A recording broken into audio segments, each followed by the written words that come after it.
Chapter 24. When a man takes a wife and marries her, then it shall be, if she finds no favor in his eyes, because he has found some unseemly thing in her, that he shall write her a bill of divorce, and give it in her hand, and send her out of his house. When she has departed out of his house, she may go and be another man's wife.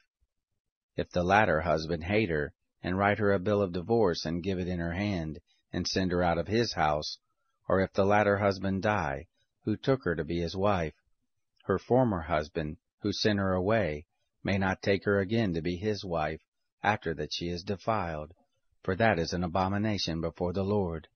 And you shall not cause the land to sin, which the Lord your God gives you for an inheritance. When a man takes a new wife, he shall not go out in the host, neither shall he be charged with any business. He shall be free at home 1 year, and shall cheer his wife whom he has taken. No man shall take the mill or the upper millstone to pledge, for he takes a man's life to pledge.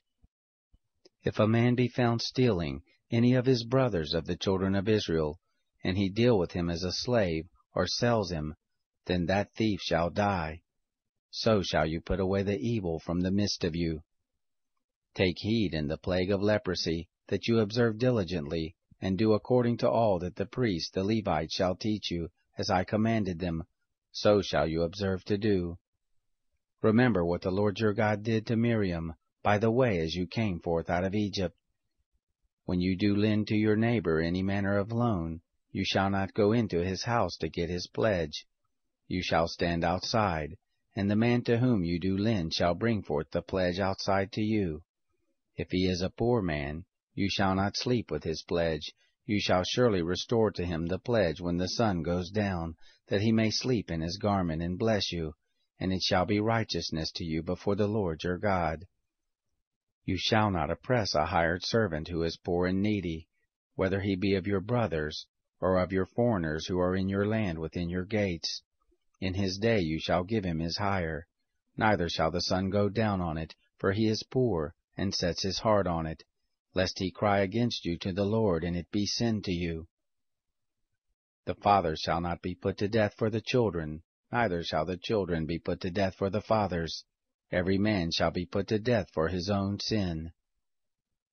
You shall not wrest the justice to the foreigner, or to the fatherless, nor take the widow's clothing to pledge, but you shall remember that you were a bondservant in Egypt, and the Lord your God redeemed you there. Therefore I command you to do this thing.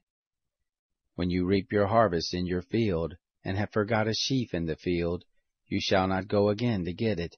It shall be for the foreigner, for the fatherless, and for the widow, that the Lord your God may bless you in all the work of your hands. When you beat your olive tree, you shall not go over the boughs again. It shall be for the foreigner, for the fatherless, and for the widow. When you gather the grapes of your vineyard, you shall not glean it after you.